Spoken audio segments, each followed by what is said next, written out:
So what we really want is that we understand what the AGI is thinking in all its full glorious detail. I am hopeful we will get that. I guess I shouldn't say that. I would love it if we got that. I am pessimistic that we will get that. There's a school of thought in neuroscience that says that the human brain is just so enormously complicated that there's just no way at all that we'll possibly have AGI in 100 years or 200 years or 300 years. People will just throw out these numbers. And I really want to push back against that. The question I'm interested in is how long would it take to understand the brain well enough to make brain-like AGI? Whereas the question that a lot of other people are asking is how long would it take to understand the brain completely? And these are different questions. This is Brain Inspired.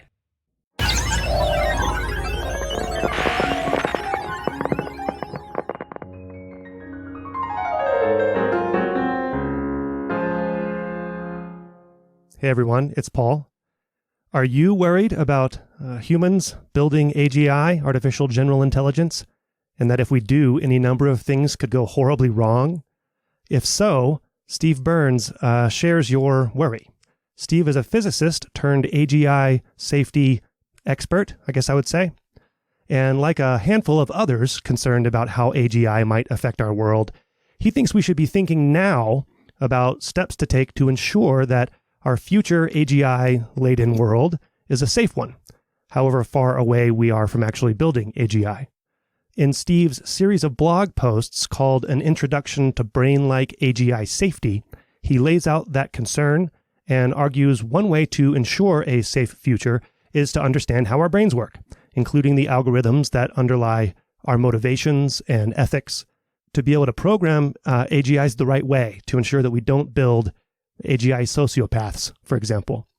So in this episode, we discuss some of the ideas that he elaborates in his writing, and Steve takes a few questions from the gallery of Patreon supporters who joined this live discussion. Links to Steve and his work are at braininspired.co/podcast/151. So I encourage you to go there to learn more. Thanks for listening as always, and thank you to my Patreon supporters who help make this show possible. All right, here's Steve. Steve Byrnes, you're one of them physicist turned AGI safety experts. How many of those are there? It does seem to be a common path for whatever reason. Is that right? I was kind of making a joke, but I would assume that AGI safety and alignment people would be from all walks. They are, especially AI these days. But let's see. I used to be able to list 5 or 10 former physicist AGI people off the top of my head. I'm not sure I can do that right now. Okay, well, I'm not going to talk much here, and we're going to get right to your introductory remarks. So you've prepared a few slides for people on YouTube, and but you've designed it such that people listening at home should be able to follow along just fine. So what I'm going to do is let you just go ahead and take the floor and talk about what you're doing, what you're concerned about, and how you're going about doing it, and whatever else you want to say. And then we'll come back and have a discussion about it. All right. Yeah, I made sure that the slides are completely useless for the benefit of the audio listeners. Yeah, thanks for inviting me. So I was going to start with a few minutes on what I'm working on and why. So the big question that I'm working on is what happens when people figure out how to put brain-like algorithms on computer chips. So I claim that this is something that's likely to happen sooner or later. So it's well worth thinking about. And when I bring this up to people, they tend to split into two camps based on how they think about that. Either they think about these brain-like algorithms on computer chips as a tool for people to use, or they think of it as like a new species. So let's start with the tool perspective. So this is the perspective that's going to be most familiar to AI people, because if you put brain-like algorithms on computer chips, that is a form of artificial intelligence. And the way that everybody thinks of artificial intelligence these days is it's a tool for humans to use. So if that's your perspective, then the sub-problem that I'm working on is accident prevention. So we're concerned about the situation where the algorithms are doing something that nobody wanted them to do, not its programmers, not anybody. For example, being deliberately deceptive. And you can say, why are people going to write code that does something that they don't want it to do? And the answer is this happens all the time.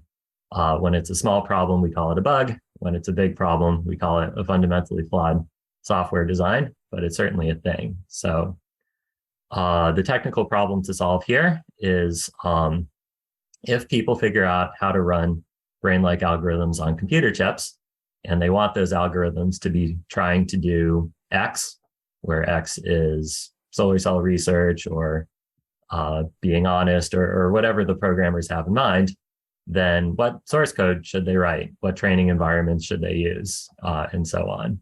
So this turns out to be an unsolved problem and a surprisingly tricky one. Just to give you a hint of why it's not straightforward, you could consider, for example, humans have an innate sex drive, which you could think of as a mechanism that evolution put in us to make us want to have sex, but it doesn't work reliably. A lot of people have a perfectly functional innate sex drive, but choose to be celibate. Or as another example, parents are always trying to get their children to, be indoctrinated into religion A, but then the children grow up and join religion B, things like that. If you want an AI example instead of a human example, there's long lists of funny ones where the AI algorithms did really ingenious things that the programmer didn't intend and didn't think of and certainly didn't want. One of my favorites is somebody made a reinforcement learning algorithm that would make a robot arm grasp an object. And what ended up happening was the reinforcement learning algorithm learned to place the robotic arm between the object and the camera such that it looked like it was grasping the object when it was not. So you can find lots of examples like that. And again, those all just go to show that that solving this problem is not straightforward, and it turns out to be really tricky for pretty deep reasons. And that's a problem that I and others in the field are working on. So meanwhile, there's probably some people who are really up in arms at this point, maybe the neuroscientists and biologists, saying that if we put brain-like algorithms on computer chips, we should not think of them as a tool for humans to use. We should think of them as a species, as a new intelligent species on the planet. And incidentally, a species which will probably eventually vastly outnumber humans and think much faster than humans and be more insightful and creative and competent. And they'll be building on each other's knowledge, and they'll be inventing tools and technologies to augment their capabilities and making plans and getting things done, all the things that humans and groups and societies of humans can do. These algorithms, alone or in groups, ought to be able to do them too. Right. So the big question is, if we're inviting this new intelligent species onto the planet, how do we make sure that it's a species that we actually want to share the planet with? And how do we make sure that they want to share the planet with us? This raises lots of interesting philosophical questions that we can talk about over drinks. But in addition to all of those, there's a technical question, namely, whatever properties we want this species to have, we need to write source code or come up with training environments to make sure it actually happens. And I think that human sociopaths are an illustrative example here. High-functioning sociopaths do in fact exist. Therefore, it is at least possible to put brain-like algorithms on computer chips that feel no intrinsic inherent motivation related to compassion and friendship and anything like that. And I would go further and say, not only is it possible to make algorithms that have human-like capacity to make plans and get things done, but that don't feel compassion and friendship, I would say it's strictly easier to do it that way. I think that compassion and friendship are extra things that we need to put into the source code. And I think that in our current state of knowledge, we wouldn't know how to write the source code that does that. So I say, let's try to figure that out in advance. So again, that's a question that I and others in the field are working on. Yeah, so in summary, I claim that sooner or later, it's likely that people will figure out how to run brain-like algorithms on computer chips. I claim this is a very big deal, probably the best or worst, certainly the weirdest thing that will have ever happened to humanity. And there's technical work today that we can do to increase the odds that things go well. And that's what I'm working on. Okay, so let's, thanks for the presentation, the little introductory presentation there. I want to go back, I guess, and ask about your background and where you are now. So you're currently working at Astera. Did I pronounce that correctly? Yes. So how many people like you are at Astera? And then in the AI alignment forum in which you posted this series of blog posts, like how big is that community and how active? Let's see. I think, well, I'm the only full-time safety person at Astera. By the way, I just want to make clear that I'm speaking for myself at this podcast, not Astera.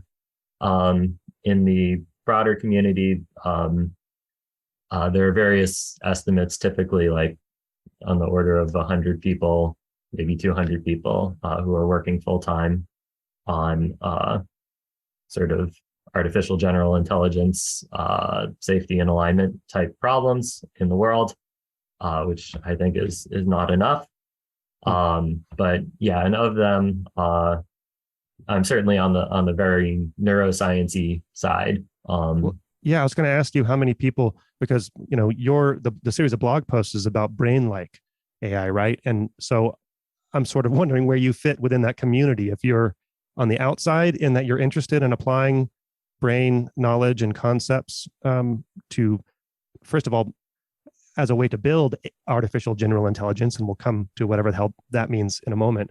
But where, are you accepted by your peers? Are you ostracized? Where do you fit in amongst them? I think my work is being well received. I certainly have very frequent discussions with other people, and I get a lot of ideas from others in the community, and I'd like to think that they're getting ideas from me too. Oh, good. Okay, so should we? I mean, does everyone agree on what AGI is in that community, or if there are 200 or so folks, does that mean that there are 200 definitions or perspectives? Right. Let's see. So the thing that pretty much everybody, or at least most people, are like thinking very hard about. So there's this notion of transformative AI that would change the world as much as the Industrial Revolution or agriculture. And that's so everybody is interested in that. And then there are differences of opinions about what transformative AI would look like. Yeah. And one salient possibility is that transformative AI would look like goal-seeking agents, or I guess I should say more broadly, that it would look like agents that can do the sorts of things that humans can do, like have ideas and make plans and execute the plans. And if the plans don't work, come up with better plans. And if they don't know how to do something, they can figure it out. They can invent technology, so on and so forth. There are other visions of transformative AI that don't look like that. And I don't really buy into those visions, so I'm not going to do a good job of explaining that perspective. But yeah, I guess you could think of it as that's the scenario that I'm working on, and I think that's the likeliest scenario. Okay, so before we move on, also, I'm just curious how you got into this field, like where your concern started. Were you reading books like Superintelligence by Nick Bostrom, or did you just see the rise of artificial intelligence and start to become concerned? Well, I did read Superintelligence by Nick Bostrom. That's a lovely book, and there's other books too. Yep. By Stuart Russell, and there's a book by Brian Christian. I think I had heard about it by reading blogs, as one does. Um, and yeah, I had been vaguely interested in it for a very long time without really doing anything about it. But then over time, yeah, my background is in physics, and I had a job where I was learning machine learning and getting involved in brain-computer interface projects. So then at one point, maybe 4 years ago, I had finished a hobby and I was ready for a new hobby. And I figured my next hobby is going to be AGI safety. And my aspiration in my free time was to learn enough about it that I could leave intelligent comments on other people's blog posts. But I actually did way better than that. And a few years, maybe a couple of years after that, I got a full-time job doing it. And now I'm on my second full-time job doing it. Nice. Okay, so the series is called, and I'll point to it in the show notes, is called Intro to Brain-Like-AI Safety. Do I have that right? I don't have it AGI right. safety. AGI safety. Yeah. And I kind of want to go through some of them. We're not going to be able to hit everything, obviously. But in the series, you kind of go through and start from a neuroscience perspective and talk about what you've learned about brains and how you've applied those to develop what you think would be a system capable, at least the beginnings of a system capable in the future of some sort of artificial general intelligence. And then you go on, based on that system, to talk about some of the problems with where it could go wrong, how it works, how it could go wrong, what needs to be programmed, what needs to be learned. So maybe in a few minutes, we can step through a little bit of those overarching principles because they're interesting. But I'm so naive about this stuff that I didn't know that AGI safety was a thing. And then I didn't know that AGI safety was different than the alignment problem or AGI alignment. Could you just talk a little bit about how those fit together and differ? Yeah, I mean, part of this is just branding. Basically, depending on who I'm talking to, I will describe myself as doing safety or alignment. Mm-hmm. The way I think about it is the term alignment refers to if you have an AI system that is trying to do something, then is it trying to do the thing that you wanted it to be trying to do? And if so, you call that an aligned system. And if not, then it is misaligned. Safety means that we're sort of thinking more specifically about about accidents in general, and in the context of AGI safety, catastrophic accidents in particular.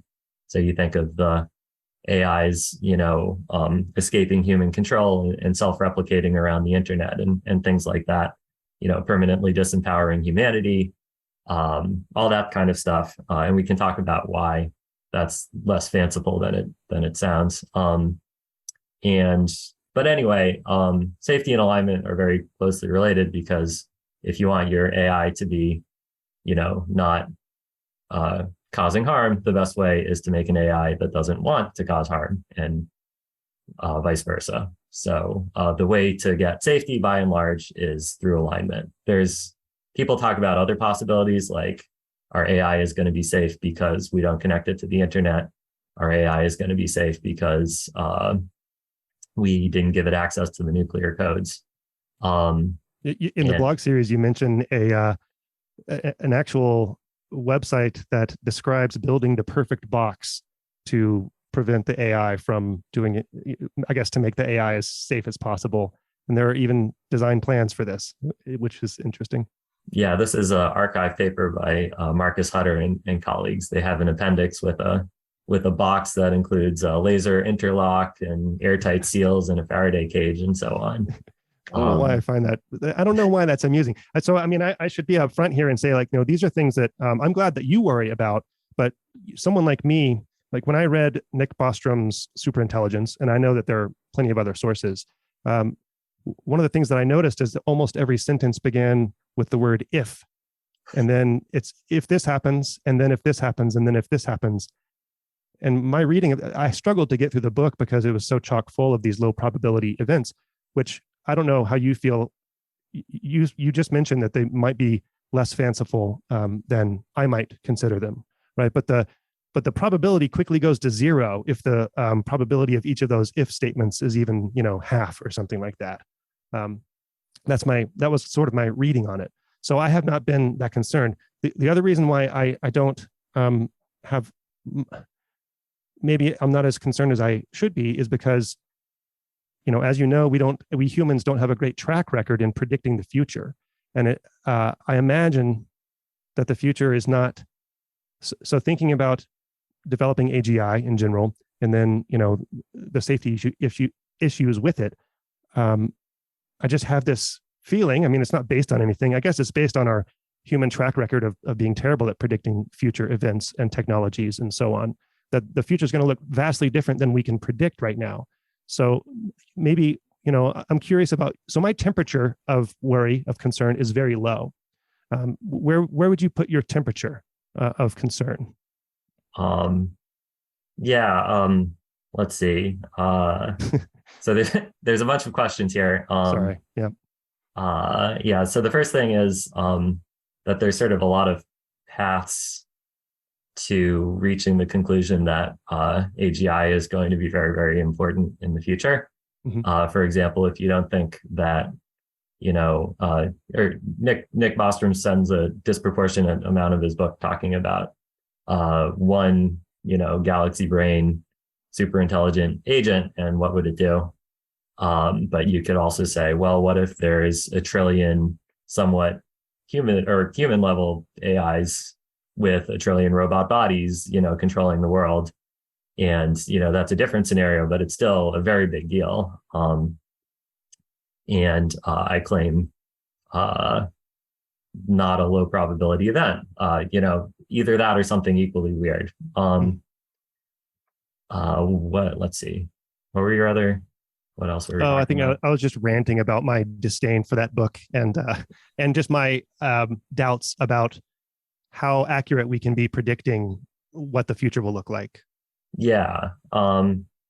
Right. And then, so you can say AGI is going to be important in the future, but there's nothing that we can do to prepare for it. So why think about it? So that's kind of different from not being concerned. That's sort of being despondent, I guess. I'm going to look like a real jerk in 30 years or however many years it takes, right?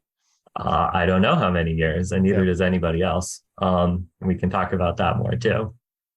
I think that the best argument for why we should not feel despondent and like that there is nothing that we can do that's going to be reliably good is, first of all, there are very concrete and specific things that I claim that we could be doing right now that seem likely to help.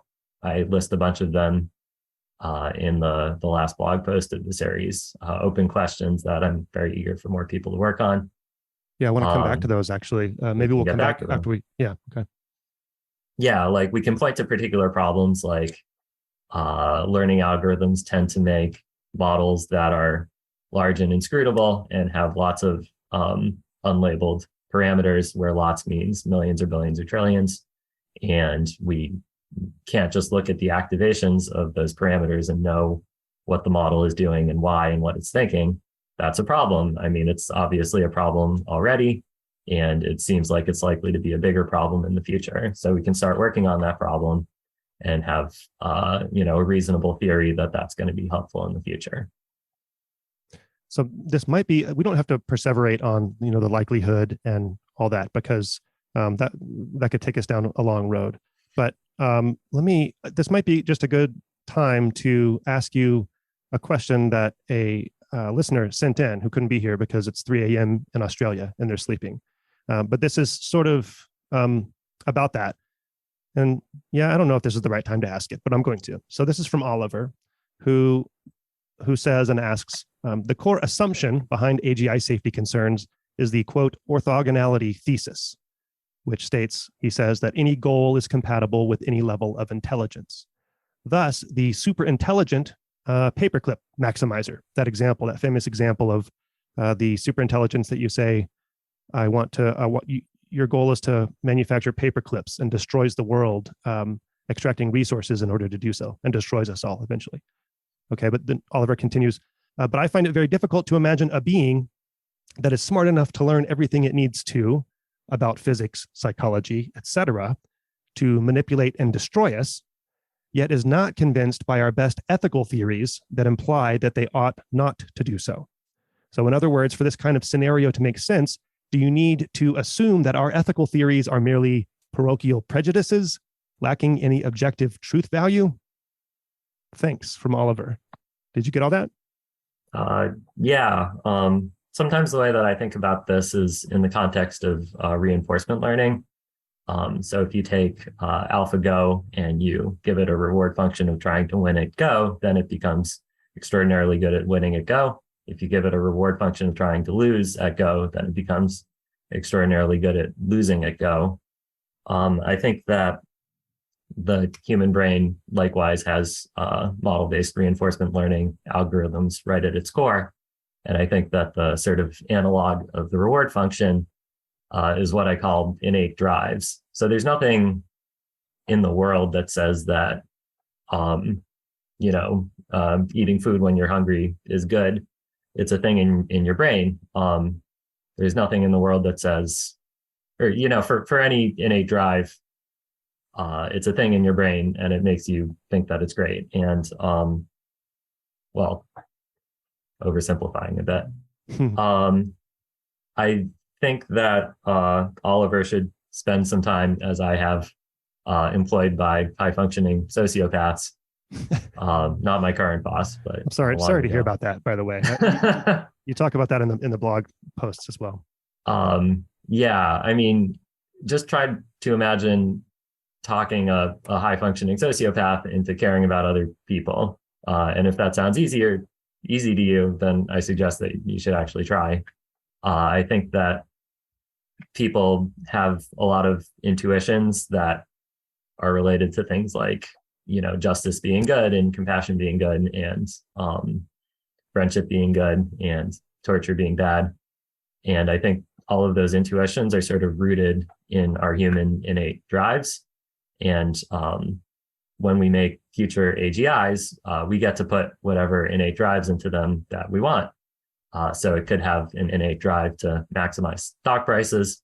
It could have an innate drive to, whatever crazy thing you can think of. If you can program it, you can put it in. And I hope that future programmers put in the innate drives for, compassion and friendship, and not for maximizing the amount of money in its bank account. But we don't actually know how to write the code for a compassion and friendship innate drive right now. And that's one of the things that I would like to figure out.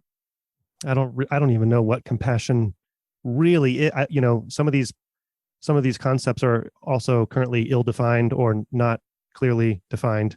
But again, that's sort of besides the point. But these innate drives that you're talking about are going to be, you claim, at least in your version, in your brain-inspired version of AGI safety, are going to be hard-coded in what you call the steering system or the steering subsystem of what an AGI might look like. So maybe we should sort of jump into what your model, current version of your model, entails and the concepts. And I'm about to throw a lot at you, so I apologize for this, because I also want to know why you turned, because I know that you've been learning a lot of neuroscience. So why is the question, and then maybe we can kind of step through the components, really high level overarching ideas and concepts of the components. And then on top of that, a third thing, and I will repeat these, is how did you decide where to stop? Like, what was important? What are the important principles to abstract from neuroscience and brains to include, right? There's always that question of how much detail to include. Yeah, sorry. So you said why study neuroscience? Yeah, maybe I'm a glutton for punishment. Welcome to the club, sir. Yes. I think that there's the big problem in the field of AGI safety that we're trying to prepare for a thing that doesn't exist yet. People sometimes say, what's the point of even trying? We can't do anything until we have AGIs in front of us that we can experiment on. But we can do contingency planning, and one contingency is that we know that human brains are able to do all these cool things like go to the moon and invent nuclear weapons. And there's some reason that human brains are able to do that. Some principles of learning and search and planning and perception and so on. And whatever those principles are, presumably future programmers could either for future neuroscientists could reverse engineer them, or future AI programmers could independently come up with the same ideas, just like TV learning was invented independently by AI researchers before they realized that it was in the brain. From my perspective, I really don't care which of those it is. I care about the destination as opposed to which department is the people who gets the credit at the university. But your bet is that AGI will develop via reverse engineering what we know about the only example that we have of whatever AGI is, what we call AGI, the brain. I think that it's probable that we'll wind up in the same location, but I don't have any strong opinion about whether we're going to reverse engineer it or reinvent it. I do think that it's vaguely in the vicinity of lots of different lines of artificial intelligence research, most notably model-based reinforcement learning. But I don't think that the way that human brains are able to do the cool things that humans can do is exactly the same as any paper that you could find on arXiv right now. So the AI people are hard at work. They're publishing more papers. They're coming up with new architectures and learning algorithms. And maybe they will reinvent brain ideas. Maybe some of the people who have been on this podcast and elsewhere will study the principles of learning and whatnot in the brain and come up with the ideas that way. But I do think that whenever I see the brain does thus and such, it seems to be like, I often have the reaction, oh, wow, well, that is a really good way to do it. So, and I have trouble thinking of very different ways to get to the same destination that are wildly different from how the brain does it. But a lot of people disagree with me on that. And I sometimes give the cop-out response of maybe this is just one possible route to AGI, but we should be doing contingency planning for every possibility. All right. Well, so you have spent plenty of time looking into neuroscience and used some of the concepts to develop what you see as a feasible model for how an AGI might be built, and then go on to say that this is how we could solve or potentially solve or address solving at least the alignment and safety problems. So what are the main components in the model, and what do they correspond to in brains? Well, let's see. So I should start with the concept of learning from scratch, which is this jargon term I made up because I couldn't find an appropriate one in the literature. So I'll start with two examples of what learning from scratch is, and then I'll say what they have in common with each other. So the first example is any machine learning algorithm that's initialized from random weights. And the second example is a blank flash drive that you just bought from the store. So maybe all of the bits in it are zero, or maybe it's random bits. But what those two things have in common is that you can't do anything useful with them at first. So your machine learning algorithm, your convolutional neural net or whatever, is going to output random garbage. But then over time, the weights are updated by gradient descent, and it gradually learns to update to have very useful outputs. And by the same token, you can't get anything useful out of your blank flash drive until you've already written information onto the flash drive. So you could think of these as memory systems in a sort of very broad and abstract sense. I just call them learning from scratch. And in the context of the brain, I'm very interested in modules which are learning from scratch in that sense, that they start from, that they emit random garbage when the organism is very young. And by the time the organism is an adult, they are sending out very useful, ecologically useful outputs that help the organism thrive and reproduce. Do you have children? I was just thinking of my children as random garbage at the beginning. I do have children. They are emitting lots of very useful outputs. By now, yeah. By now, yeah. Even at birth, it's possible that that learning from scratch has already been happening in the womb. For example, you don't really need sensory inputs to learn to control your own body. So you can have a reinforcement learning algorithm related to motor control, and that would be learning from scratch, but it can already start in the womb, and it doesn't really need to be learning from the outside world. Right. So my hypothesis is that 96% of the brain is learning from scratch in that sense, including the whole cortical mantle, the neocortex and hippocampus, the whole striatum, amygdala, cerebellum.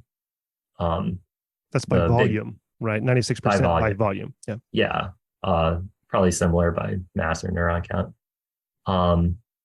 And the big exceptions are the hypothalamus and brainstem, which I think are not learning from scratch in that sense. So I'm very interested in whether that's true or false. It seems to be an under-discussed question, in my opinion. I think some people agree and other people disagree. But it's really central to how I think about the brain.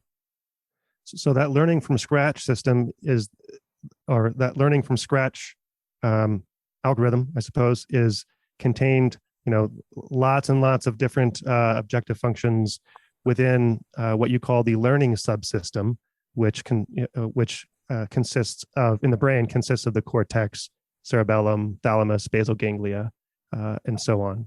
And then, so that's the learning subsystem.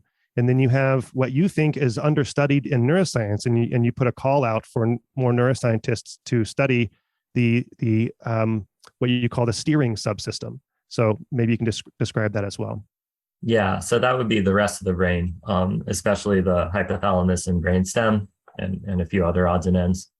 I think that, if we go back to the reinforcement learning context, a big thing so the reason that I'm calling it the steering subsystem in the series is that one of the very important things that it does is steer the learning algorithms to emit ecologically useful outputs. And a big way that it does that is through the reward function in reinforcement learning, the thing that says that touching a hot stove is bad and eating when you're hungry is good, as opposed to the other way around. So I think that all the innate drives, I think that it's probably somewhat more complicated than just a reward function in the brain. But if we just simplify it to a reward function for the sake of argument, all the innate drives that we have, including things like compassion and friendship and envy, all the social instincts are implemented through this reward function, as far as I can tell. And I'm very interested to know exactly how that works. There isn't an obvious ground truth for a lot of these things. I think that's a big open question that I wish more people were working on. And I think that that's the kind of work that involves sort of thinking about what the hypothalamus is doing and different parts of the brainstem are doing in the context of reinforcement learning and learning algorithms more generally. But you see these, so in the terms of the computer metaphor for the brain, you see these as the hard-coded parts of the brain, essentially the steering subsystem, right? So in neuroscience, you would call these innate innate structures of the brain that we're born with and have been honed through evolution, right? I mean, obviously there are lots of genes doing lots of things in the neocortex and the striatum too. I mean, you can just look at them, you see all the different cytoarchitecture and so on. But I do think that there's a big difference between the two. So in the context of the neocortex, if this part is agranular and that part is granular, I think of that as sort of an innate neural architecture and innate hyperparameters, which might be different in different parts of the architecture and different in different stages of life and so on. Whereas, so you could think of it as sort of disposition to learn certain types of patterns rather than other types of patterns, but it still has to learn the patterns. And that's a big difference from what I think is happening in the hypothalamus and brainstem, where it's just saying directly what's good and what's bad and what should be done. In some cases, the hypothalamus and brainstem will just do things directly through the motor system without involving the learning algorithms at all. So, if the mouse runs away from incoming bird, it doesn't need to learn to do that because there's sort of specific circuitry in the brainstem that looks for birds and that makes the mouse scamper away when it sees it, as far as I understand. And will override any of the learning subsystems interfering in that case plans, right? Yeah, well, often, and not only that, but that's sort of the ground truth that will help the learning systems to do similar things in the future. So, for example, if I imagine that maybe the amygdala notices that, so it would be maybe the first time that the mouse sees a bird from overhead, the superior colliculus has its vision processing systems, and it can notice that there's a bird and say, this is a good time to be scared. This is a good time to scamper away. Meanwhile, the amygdala gets a kind of ground truth signal from that and says, this is a good time to be scared. And it can look for sort of arbitrary patterns in what it's thinking and what it's doing, where it's at. Not just the amygdala, probably other parts of the brain too. And they can learn more sophisticated patterns that can sort of preemptively do things that the brainstem would be thinking is a good idea. So we have these, the steering subsystem and the learning subsystem. So how do they communicate? And then I want to eventually get to the concept of what you call Ersatz interpretability. How do they communicate, and how does that drive the behavior and the learning of the AGI, I'll say? Yeah, this is a question that I wish I had a better answer to myself, and I'm still trying to learn about it myself. For example, just the other day, I was reading about exactly what do neuropeptide receptors do in the striatum as an example of something that I'm still a little hazy on the details. By and large, if we start from the reinforcement learning perspective, then we would say the steering subsystem, one of the things it does is send a reward function up to the learning subsystem. And then the learning subsystem can learn a value function and then take good actions that are seem likely to lead to rewards. I think that it's actually more complicated than that, though. If you dig a little deeper into the reinforcement learning literature, you can find examples with multidimensional value functions, where instead of one reward, maybe there's 10 rewards, and you learn a value function for each of the rewards that kind of predicts the different rewards. I think that's might be a little bit of a better analogy because if you think about it, I could have some thought or memory, and it has a valence. Maybe I think it's a good thought or a bad thought, but it can also have other evocations. It can make me feel goosebumps. It can make me get stressed out, cortisol. It can make me, feel envious or whatever. So I think that there's just like a reward can sort of lead to a value function that anticipates the reward, there can also be ground truth goosebumps that leads to anticipation of future goosebumps, and ground truth cortisol that leads to anticipation of future cortisol, and so on and so forth. Abhi, you have your hand raised. So unmute yourself if you want to jump in and ask a question. Hi, Fran. Yeah, I was wondering on the AGI safety front, I think there's also a group that considers not just, safety for humanity from the AGI, but also safety for the AGI itself. And so kind of a reproductive responsibility for these agents we're bringing into existence. And I was wondering what your thoughts were, since, you're coming from it from a, how the brain works perspective.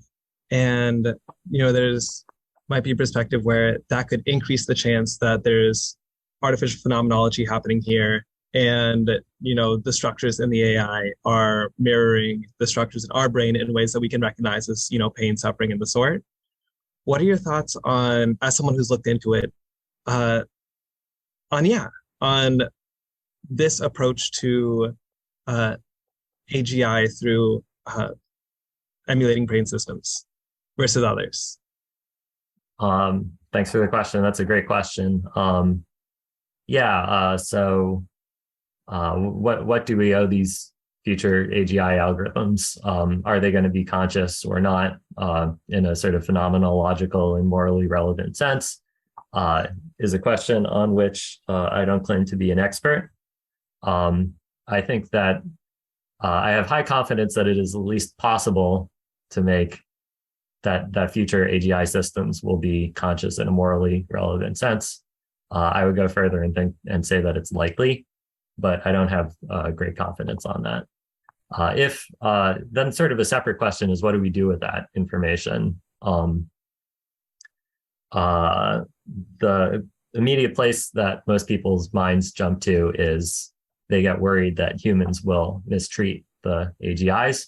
And I am worried about that too. I think that's certainly a legitimate worry. I'm also worried that the AGIs will wind up in charge of everything, and then they'll be mistreating the humans. And I'm worried about the AGIs mistreating each other too. From that perspective, it seems to me that at least one useful thing to do is what I'm trying to do, which is to try to better understand and control the motivations of the AGI. The fact that AGIs are probably likely to be conscious just makes everything sort of more complicated. And I'm not sure exactly what to do about that. I'm not sure that's a great answer, but that's my answer. Oh, you're chilling. No, that's perfect. I think that I was thinking more specifically along the lines of, the approach of emulating biological systems versus, more disconnected ways of organizing a system towards AGI, where it's like, okay, and your perspective on, hey, should we be going down this path of emulating biological systems, or should we be, exploring other paths that don't mimic or emulate or represent natural systems that we give moral consideration to already? And if, you think that, hey, emulating biological systems isn't that bad, reasonable, the sort, which I am very open to, if we should, there might be merit in, going to a more disconnected, unlike biological systems approach to AGI development. So let's see. So you touched on a couple issues there. One is if we have a choice of making conscious AGIs or, not phenomenally conscious AGIs, which one would we pick? I guess if I had the choice, it seems like the non-phenomenally conscious ones would make things a little less complicated to think about from a moral standpoint. I'm not sure that we will have the choice. It might just be something that we have to deal with. I should also clarify that I'm not like my official position on whether Brain-Like-AGI is better or worse than other paths to AGI, all things considered, is that I don't have an opinion, and I consider that my research is trying to figure out what the answer to that important question is. Yeah. But your models don't, or your proposed model doesn't explicitly build in something to attempt to create consciousness. And it's lacking a lot of like psychological concepts like working memory and attention and things like that I presume that you think about and may want to build in eventually. But that's why I'm part of my question was, how did you decide what to leave in, what to leave out? What were the core principles, right, that were important for when you were building this model? So for example, the hypothesis of learning from scratch can be true or false. I think it's a meaningful question whether that's correct or not, independently of all the complexities within the learning algorithms itself. So for example, I think of working memory as sort of a type of output or action, among other things. And we don't have to take a stand on what exactly the space of outputs and actions are. Or I should say that more carefully. I think that, well, it's fine. Anyway, I think that you can make a decision to hold something in working memory in a at least loosely analogous sense to you can make a decision to move your arm. I've tried to focus on the things that seem directly relevant for safety, which tends to be things like what does it mean for an AGI to be trying to do something, and how can we control what it is that the AGI is trying to do? And if we want the AGI to have sort of pro-social motivations, then how would we go about doing that? So not everything is relevant to that. Protein cascades inside neurons are not relevant to that. Right. The gory details of how the neocortex learns and works are not relevant to that.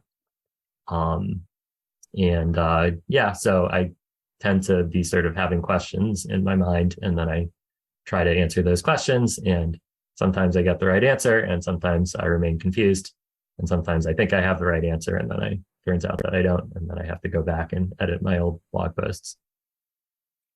Okay, so I'm sorry we're jumping around here, but there are more questions from the chat now. This was related, both of them are really related, I guess, to what Abik was asking. Donald asks, does the concept of death or a kill switch play into the development? So this goes back to, runaway AGI. Runaway, potentially dangerous AGI. Can't we just kill it? So I mentioned earlier the difference between safety and alignment. So we don't have a great solution to the alignment problem right now. We don't have any solution to the alignment problem right now. I'm working on it, and other people are working on it. But at the moment, we don't have a great solution. And when people hear that, they say, let's try to get safety without alignment. So that means that we don't know for sure how to make sure that the AGI is trying to do the things that we want it to do. We can't really control the AGI's motivations. Maybe the AGI is motivated to do something vaguely related to what we were hoping, or maybe not even that. But the AGI is not going to do anything dangerous because we're locking it in a box and we're not giving it internet access, and we're going to turn it off if it tries to do anything funny. So pretty much the consensus of everybody in this field is that that's not a great approach. Maybe it could be used as an extra layer of protection, but it's not a central part of the solution. And there's a lot of things that go wrong. The first thing that goes wrong is that even if you don't let your AGI access the internet, what if the next lab down the street or across the world lets their AGI access the internet? So boxing doesn't work unless everybody does it. The other problem is you don't, what are you going to do with this AGI that might have bad motivations and is in a box? So every output that it sends you might be some useful thing that you wanted it to do, but it could also be part of some dastardly scheme to escape from its box. And how are you going to know? Again, the activations inside this neural net model might be trillions of, parameters, and it's just some complicated model. And unless neural network interpretability makes great strides from where it is today, I think our default expectation is that mind reading this AGI is going to be an uphill battle. So yeah, you just have this thing that is in a box and it's kind of useless because you don't trust anything that it's doing. And so you kind of sit around not doing anything, and then the next lab releases their AGI from the box. And yeah, even above and beyond that, computer security practices are terrible these days. And we should assume that the box is not going to be leak proof, even if we wanted it to be. So there's a lot of problems with that. I think the better solution, the solution everybody wants, is to actually just figure out how to make the AGI have good motivations so that it's trying to do things that we want it to do. And then we don't have to worry about keeping it locked in a box. Would the AGI have control over its own power? I suppose if it was a robot, it would be able to always go plug itself in when its battery got low, etc. But, because we have, well, we won't talk about free will, but I'll just say we have control over our own power, right? And these are what lead to our autonomy and our, drives, our motivations and base level inherent drives. But, an AGI, which would presumably require electricity or some source of power, wouldn't have those base inherent motivations unless you hard coded them into what you're calling the steering system, I suppose, right? Well, there's a big problem, which is that,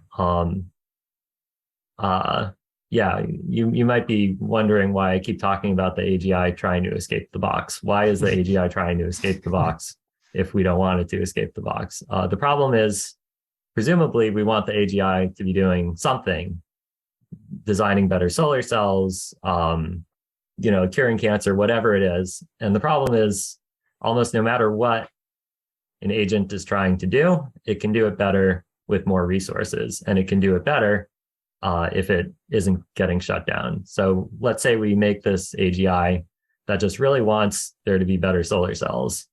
We have this mediocre ability to sculpt the motivations of the AGI, and we're able to sort of put some solar cell related motivations into it. But we're not able to fine tune the motivations well enough that it's following human norms and so on and so forth. So if the AGI wants to invent better solar cells, the problem is the best way to invent better solar cells is to convince the humans to let you out of the box and then self-replicate around the internet and earn lots of money or steal lots of money and build lots of labs and do it that way. You can sort of imagine if a bunch of 8-year-olds have locked you in prison and you just really, really want to invent better solar cells, what's the first thing you're going to do? Escape prison, and then you can invent the better solar cells. So it's not that the AGIs have this natural yearning to be free, see the blue sky under their heads or whatever. It's that escaping is a good way to accomplish lots of goals. This is called instrumental convergence in the biz, by the way. The biz, yeah. Okay, we have the age-old question. So I'm assuming you're just going to solve this and answer it right now, Steve. Hannah asks, how would we know if a brain-like AGI is conscious? And I'm wondering how we would know if Hannah is conscious, because that's it's a philosophical conundrum, right? So do you want to address that? I want to reiterate that I'm not an expert on, digital sentience or consciousness. As far as I can tell, from my humble perspective, if the AGI is able to write philosophy papers about consciousness, despite us never telling it anything about consciousness, and they kind of sound like human papers, not only that, but doing it for similar reasons based on similar underlying algorithms, going on in its, digital brain as the algorithms that go on in our human brain lead to the same output discussions of consciousness, then I would feel awfully like that's a conscious algorithm. I think that that's necessary. I think that that would be sufficient. I don't think that that would be necessary. It's probably, as far as I know, possible to get an AGI that's conscious but doesn't write essays about consciousness. And in that case, I don't really know. I remain somewhat confused on the topic myself. I think we all are, whether we admit it or not. Okay, so Donald commented about his earlier kill switch question, just saying that he was thinking more that part of our motivations for making good choices was our self-preservation, right? This inherent drive to stay alive. So that the AI might need similar fear of death to develop good choices. I don't know. Are good choices a consequence of fear of death? Maybe good and bad choices are. I'm not sure that they're connected. Yeah, I mean, in my mind, it would be good if, supposing that we wanted to turn the AI off, that the AI didn't try to trick us into not turning it off. So in that sense, fear of death is exactly the opposite of what we would want in AI to have. All right. What's the climber's name? Alex Harnold, who does the free solo, like climbs without ropes, and he has no fear of death. He seems to have his morals intact, but I don't know the guy. Okay, so these are good questions, guys. So keep jumping in with the questions. I don't mind jumping around. I hope, Steve, that this is okay with you. Fine with me. See if we'll lose the audience either way, perhaps. So I don't know where we were. We were talking. So we were talking about the model kind of, and how you base it on loosely on the brain, and how you conceive of two systems in the brain communicating with each other.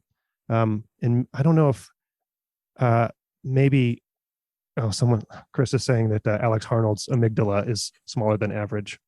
I'm not sure if that's true. Sorry for the interruption. One of the, I mentioned this before because you put out a call to neuroscientists to start working on the basal parts in the brain that roughly correspond to what you call the steering subsystem, and that there's a dearth of research on this because all of neuroscience is focused on the cool part of the brain, the cortex, the seat of consciousness, right? And where all the really neat, cool stuff happens. But you suggest that designing the steering subsystem, which corresponds to those more innate, hard-coded parts of our brains, is probably the most powerful way for us to address the safety problem. So do you want to just comment on that? Yeah, I should be more clear that the thing that I think we need more work on is specifically people who have really good understanding of artificial intelligence in general and learning algorithms in particular. I want those people to be, looking carefully at the hypothalamus and the brainstem, not just BTA and SNCC, but the rest of it too.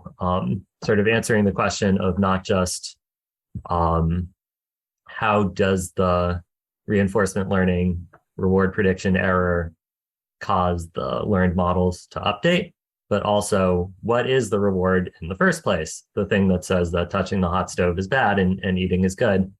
Let's try to get more details on that. What is the part of the reward function that's able to solve these tricky problems? Like, for example, if I'm motivated to be kind to my friends and mean to my enemies, what exactly is the reward function that leads to me feeling those feelings? There's sort of a tricky symbol grounding problem. There isn't an obvious ground truth that you can program into, the hypothalamus or the brainstem to sort of figure out that this is an appropriate moment to feel envy. If I feel envy about, if I think a thought like, oh, I see my friend Rita won a trophy and I didn't, then that thought makes me feel envious. But, the genome doesn't know what a trophy is and it doesn't know who Rita is. Somehow it has to send this negative reward for envy on the basis of what seems like very little ground truth. I think that that's a solvable problem, and I'm just very interested in hammering out exactly what the solution is as implemented in the human brain. But the difficulty in that also is that those ground truths can change depending on context, right? So if I see Rita get a trophy in one context, I'll be really envious. If I lost to bowling to her and she won the bowling competition, right, or tournament, but then in another context, I might be happy for her because, I've beat her the last 3 times and she deserves to win every once in a while, right? So it's the exact same scenario. I see Rita win a trophy, and my response is different, right? So it depends on how we're moving throughout the world and the context of our recent history and our future possibility, and whether we're hungry, and all of these different signals, right, that are a function of our living continuous time condition in the world. And I'm even losing myself as I'm saying this, but I agree with you in essence that it is a hell of a tricky problem. But so do you think these are neuroscientists that need to work on this, who need to appreciate AGI and these issues, or are these AGI people who need to go into neuroscience, perhaps? I'm happy for both to happen. Let's see. Yeah. Everything you mentioned about envy being context dependent and so on is absolutely true.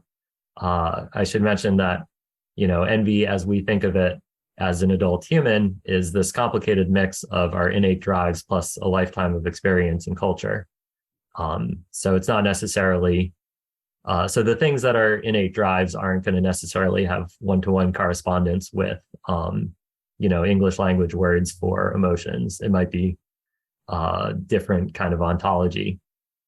But I look forward to the day when we have a theory that sort of explains all those different aspects of all of our different social instincts, and where those come from.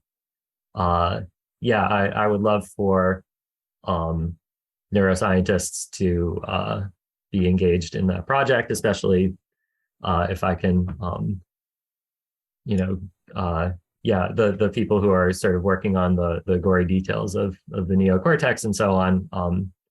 I would love for them to be spending a little more time thinking about, what is the reward function, and not just how does the reward function cause updates. I am also trying to get the people in AGI safety interested in neuroscience. I think with some success, but there's very few of those people, and they're already doing useful things in the other parts of AGI safety. So I'm concerned about parasitizing them for my own pet projects. Sure. So just not to belabor the point, and apologies because I am naive about a lot of the concerns, but there's also the question of what is the perfect age to model an AGI after, right? You think children are, what'd you call them, garbage? But no, I'm just kidding. But do we want our AGI to be a 13-year-old, a 24-year-old? What's that perfect age? And I know in your blog posts, you think that perfect age is your age right now, right? Which is our own biases we each have.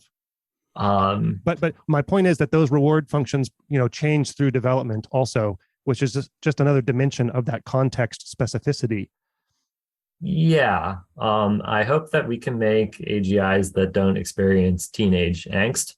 I'm very optimistic that I think that teenage angst is a thing in the genome that's rather specific. And I think that nobody's going to be going out of their way to figure out how that thing works and then put it into AGIs. At least, God, I hope not.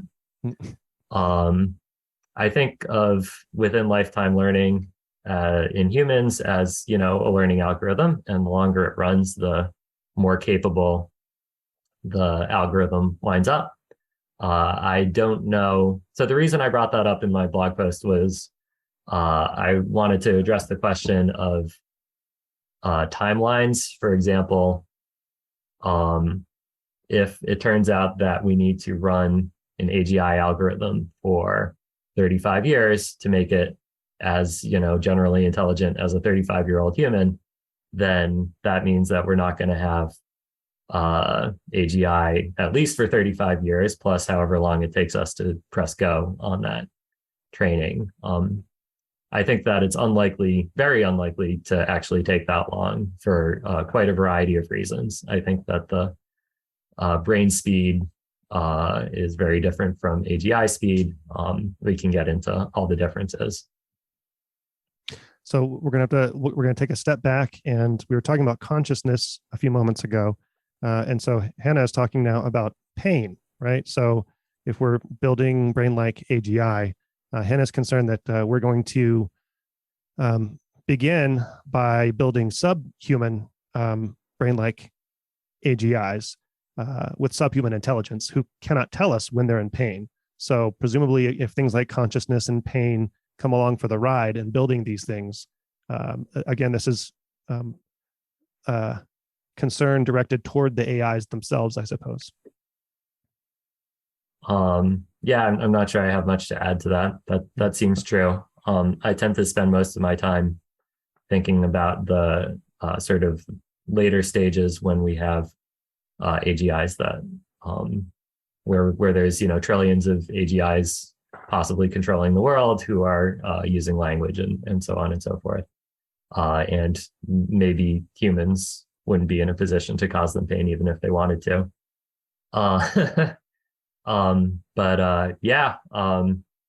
It's funny that and a little bit depressing that nobody seems to be thinking too hard about whether reinforcement learning algorithms of today are experiencing pain. My best guess is that they're not, but it's very hard to be highly confident about that kind of thing. Should we talk a little bit about explainability and interpretability and what you call Ersatz interpretability? So, presumably it's important for us to be able to look into the AGI's computations and algorithms and make some sense of them, especially when the steering system and the learning system are, interacting, and we're trying to interpret what's happening with everything that's inside, so that we can, from the safety perspective, so that we can alter things if we need to, right? So, what is Ersatz interpretability? Maybe you should define Ersatz too, because I actually knew what it was, but you define it in the blog post, and I know it from Ersatz coffee from, I think, World War II or something. Yeah, I think that's where the term comes from. Ersatz means cheap imitation. So what we really want for interpretability, for quite a number of reasons, is that we understand what the AGI is thinking in all its full glorious detail. I am hopeful that we will get that. I guess I shouldn't say that. I would love it if we got that. I am pessimistic that we will get that.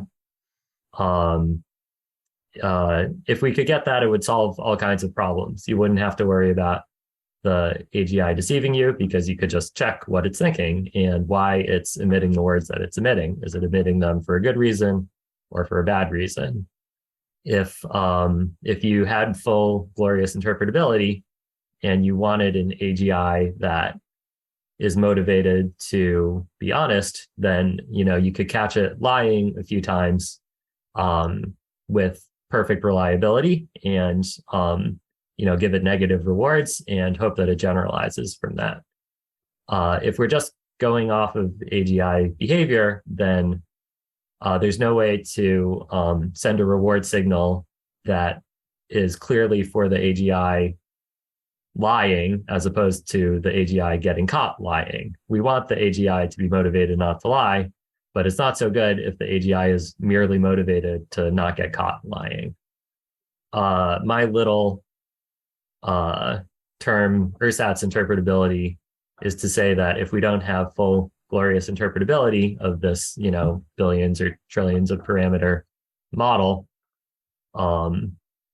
corresponding to the neocortex and striatum and so on, it's not like we will know nothing whatsoever about it. We'll get little glimpses of what's going on. So in the context of reinforcement learning, the value function is one example of that. If you look at the value function, you get an idea that whether the AGI thinks that the thought that it's thinking is a good thought or a bad thought. You don't know why, but you know that it's really happy about its current thought or plan.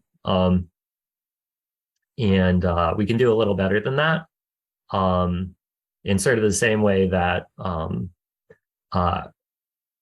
the amygdala can learn that something is going to lead to goosebumps. I think the amygdala, maybe subgenual cingulate cortex or whatever, some part of the brain is learning that something's going to lead to goosebumps or lead to nausea or lead to crying. You can sort of train up models like that too, that are sort of parallel to a multidimensional value function. And then you get a little bit more information. I'm not sure that anything like that is sufficient, but it certainly seems like a step in the right direction. All right, Steve. So I'm aware of the time, and I know that we haven't gone through and we've been jumping around, and we haven't gone through in any sufficient detail your model and how it relates to brains. And but I recommend that people go check out the blog series post. And I think maybe in the last few minutes, maybe we can just go over some of what you see as the most important open problems in AGI safety. And I should say, in the blog post, you spend some time clarifying that you and no one has a solution to the alignment problem itself and or safety more generally. But you sort of hint at some directions and some of the most important problems these days. So maybe you could talk about one or two of the problems that you think are most ripe or most important to be working on. The one for neuroscientists that I'm particularly excited about is trying to get a better handle on how the genome puts social instincts into us. And I think this involves trying to understand circuits in probably the hypothalamus and how those circuits interact with learning algorithms in the brain. I think that there are learning algorithms involved, but that it's far from obvious exactly what their ground truth is. I have some sort of speculation in post number 13 of the series, but I don't have an answer. I'm sort of working on it, among other things, but certainly more eyes on that problem would be great. So yeah, I'm happy for people to be, reading Jaak Panksepp in effective neuroscience textbooks and stuff like that. But really just sort of trying to connect those ideas to the idea that the neocortex is a learning algorithm, the striatum is a learning algorithm, and how do those learning algorithms connect to social instincts? What's the loss function? Those kinds of questions I think would be really good. Because if we know how the genome makes humans sometimes nice to each other, then maybe we can build off of those ideas when we're trying to brainstorm how to make AGIs be nice to humans and to each other. So that would be that would be my number one for neuroscientists in particular. That's good. You want to add one more, and then I have just a few closing questions for you as well. Let's see. I guess for one thing I'm particularly interested in for AI people in the audience that I think doesn't get enough play, that's why I brought it up, is making really big and really good and really human legible world models that are open source.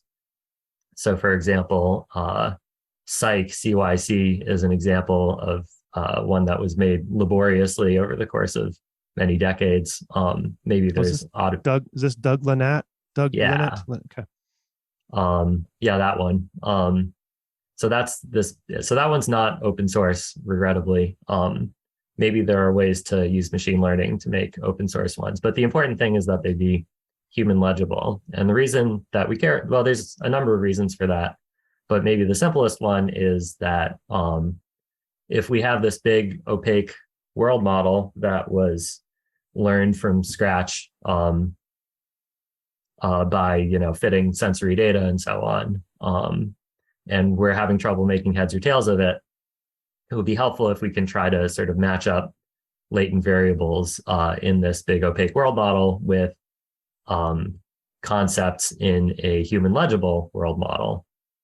So I would want to see really big and awesome and accurate human legible world models. And that's definitely seems like a tractable problem for machine learning people to be working on. All right, Steve.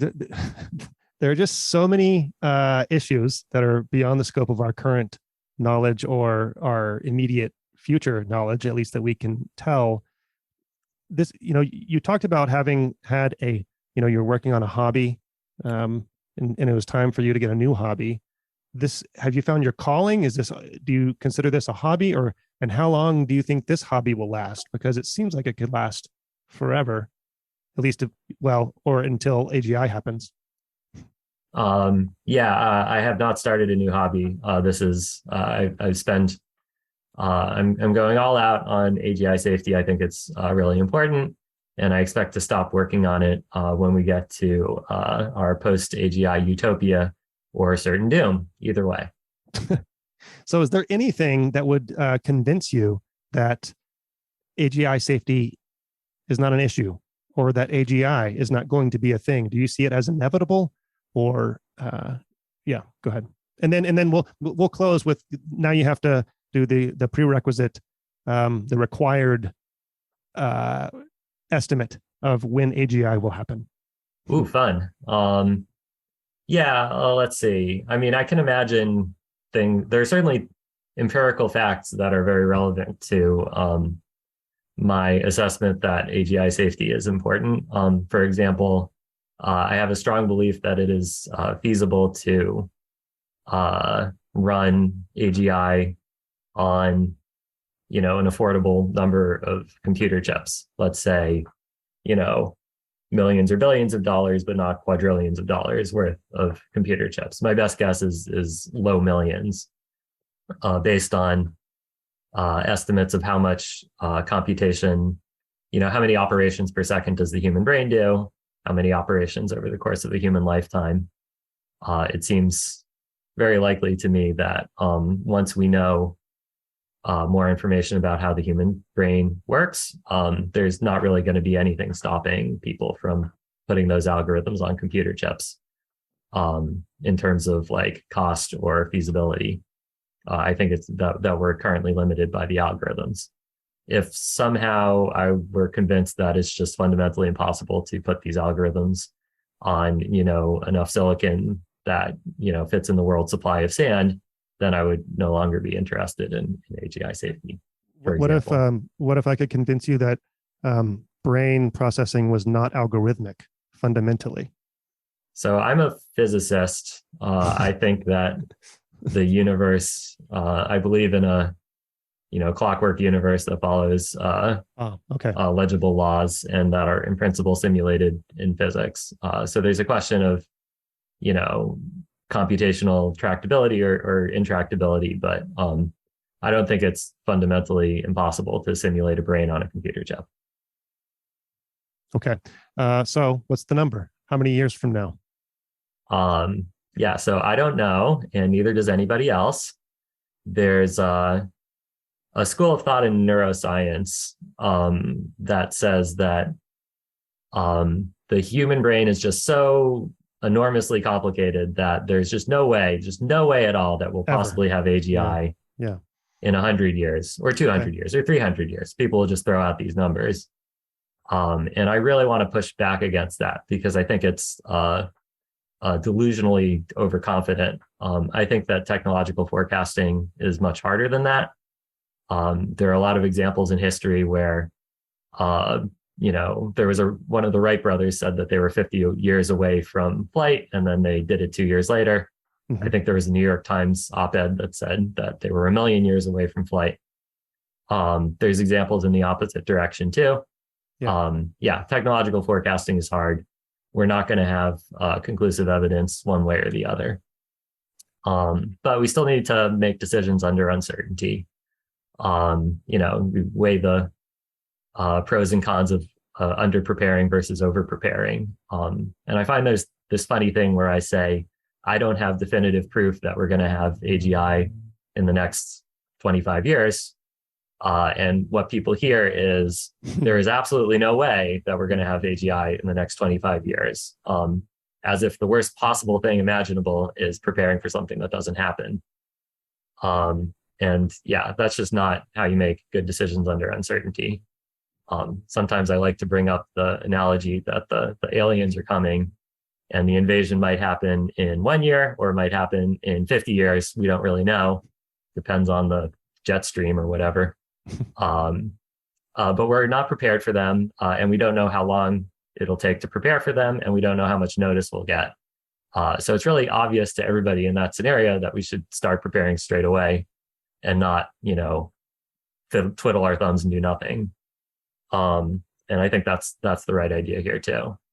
But having said all that, I do actually think that if I had to guess that Brain-Like-AGI is something that could well happen in 10 or 20 or 30 years and not in the hundreds of years like the eminent neuroscientists think. And I have a couple of reasons for that, which I'm happy to spell out. Please. Yeah, please. So the first one is that, I guess first and foremost, the question I'm interested in is how long would it take to understand the brain well enough to make Brain-Like-AGI? Whereas the question that a lot of other people are asking is how long would it take to understand the brain completely? Mm-hmm. And these are different questions. The first reason that they're different is that understanding a learning algorithm is a lot simpler than understanding a trained model. So for example, in one machine learning course, you can learn how to make a convolutional neural net. But if you ask the question of what are all these 25 million parameters doing and why in order to distinguish a tree from a car, that's just a really, really complicated question. So if you look at the cognitive scientists, they will be doing experiments on adult humans and they say, how does the adult human do such and such intelligent task? And that is a trained model question, or at least it's partly a trained model question. It's not a learning algorithm question. So I claim that we'll be able to make Brain-Like-AGI long before we have the answers to questions like that. So that's number one. And then the other one is that models are much simpler than their physical instantiations. So again, the person who takes a machine learning course knows how to program a convolutional neural net, knows basically how it works.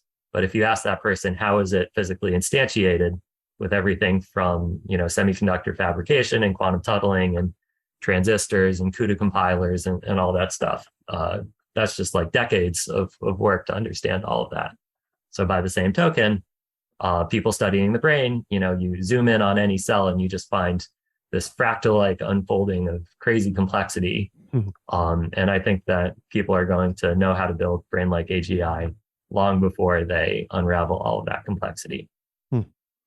There's an optimistic AI take. And I guess I'll close just by, and I should have mentioned this earlier, one of the things I appreciated reading your blog series and thinking about, people who are working on AGI safety is that someone who's concerned, so someone like you who's concerned about AGI safety, sort of implicit in what you do is also build toward AGI because you're trying to build systems that will be inherently safe or that will mitigate, dangers from the AI. So in essence, you're contributing to the project of building AGI and also at the same time thinking about its safety. So it's just an interesting implicit two things at once wrapped up. So anyway, I just want to say I appreciate that aspect of it. So I think I would kind of push back on that. Okay. I think that the right order to do things is to first gain better understanding of whether Brain-Like-AGI is what we want to build, and if so, how to build it safely. And then, assuming the answer is yes, and we have a good answer, then proceed all out in building it. I think that we're still at step one. I try to be conscientious about the things that I publish and don't publish because I don't feel like we're ready for Brain-Like-AGI right now. I mean, my individual decisions, I don't have any secret sauce of human intelligence, sitting in my notebooks. It's just a drop in the bucket. But I do like to think of myself as, not trying to build brain-like AGI until we're ready for it. All right, Steve, thank you for the thoughtful discussion. Thanks everyone who joined and asked questions. I appreciate it. So I wish you luck in keeping our world safe and, selfishly. So thank you. Thanks for inviting me, Paul. Thanks to everybody on Zoom for coming.